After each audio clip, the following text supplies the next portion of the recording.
This video sponsor by Mod. இந்த ஆப்பில் நீங்கள் பர்ச்சேஸ் பண்ணக்கூடிய எல்லா ப்ராடக்ட்டும் உங்களுக்கு ரொம்ப மலிவான விலையிலேயே கிடைக்குது.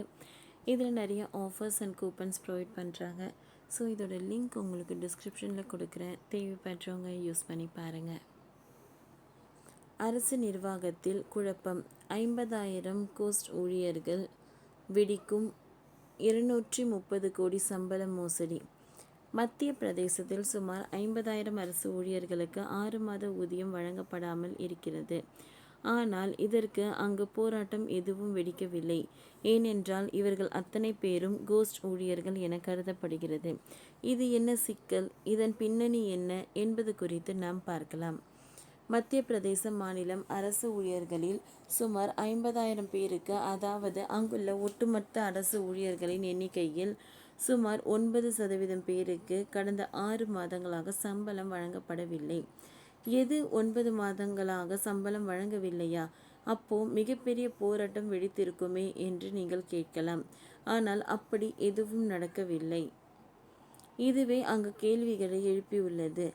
இது மவி அரசு ஆவணங்களில் புதைந்துள்ள ஒரு மர்மமாக உள்ளது. மேலும் இது மத்திய பிரதேச வரலாற்றில் மிகப்பெரிய சம்பள மோசடியாக இருக்கக்கூடும் என்று கருதப்படுகிறது. இந்த ஊழியர்களின் ஆவணங்கள் எல்லாம் உரிய முறையில் இருப்பதாகவே பிரபல ஆங்கில ஊடக NDTV செய்தி வெளியிட்டுள்ளது. அவர்களின் பெயர், பணியாளர் குறியீடு உள்ளிட்டவை ஆவணங்களில் உள்ளன. ஆனால் சில காரணங்களால் அவர்கள் சம்பளம் கடந்த 6 மாதங்களாக வழங்கப்படவில்லை. அவர்கள் சம்பளம் இல்லாத விடுப்பில் இருக்கிறார்களா, அல்லது பணி நீக்கம் செய்யப்பட்டார்களா, அல்லது அவர்கள் மோசடியான கோஸ்ட் ஊழியர்களா என பல கேள்விகள் எழுந்துள்ளன. கடந்த மே 23ஆம் தேதி இது தொடர்பாக கருவூல ஆணையர் அதிகாரிகளுக்கு ஒரு கடிதம் அனுப்பியுள்ளார். அதில் ஒரு திடுக்கிடும் முரண்பாடு குறித்து விசாரிக்க கோரிக்கை விடுக்கப்பட்டு இருந்தது.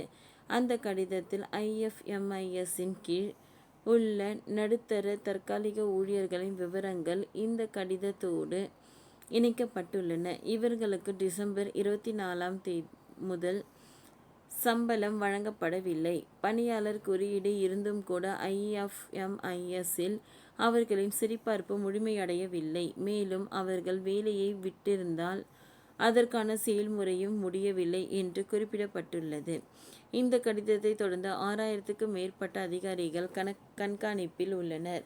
மேலும் 230 கோடி மோசடி குறித்து 15 நாட்களில் விளக்கம் அளிக்க அவர்களுக்கு வலியுறுத்தியுள்ளது.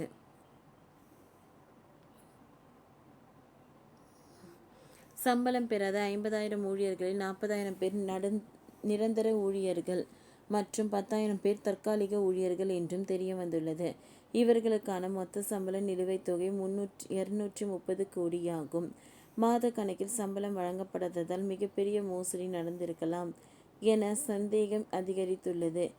இதை பேய் ஊழியர்கள் அல்லது கோஸ்ட் ஊழியர்கள் என்று குறிப்பிடுகிறார்கள். அதாவது வேலை பார்க்காமல் அல்லது அப்படி ஊழியர்களே இல்லாமல் குறிப்பிட்ட சிலருக்கு செக் மூலம் இல்லாமல் வேறு விதமாக ஊதியம் போய்கொண்டு இருக்கிறதா என்ற சந்தேகம் எழுந்துள்ளது. மேலும் இது போன்ற மோசடி எப்படி நடந்திருக்கும்? அரசுக்கு தெரியாமல் 230 கோடி மோசடி நடக்க வாய்ப்பு உள்ளதா? 9% ஊழியர்களும் இல்லை என்றால் அந்த அளவுக்கு ஊழியர்கள் பற்றாக்குறையில் எப்படி அரசு நிர்வாகம் இயங்கும் என பல கேள்விகள் எழுந்துள்ளன. ஓகே ஃப்ரெண்ட்ஸ், இந்த வீடியோ உங்களுக்கு யூஸ்ஃபுல்லாக இருந்ததுன்னா லைக் பண்ணுங்கள், ஷேர் பண்ணுங்கள், சப்ஸ்கிரைப் பண்ணுங்கள். தேங்க்யூ.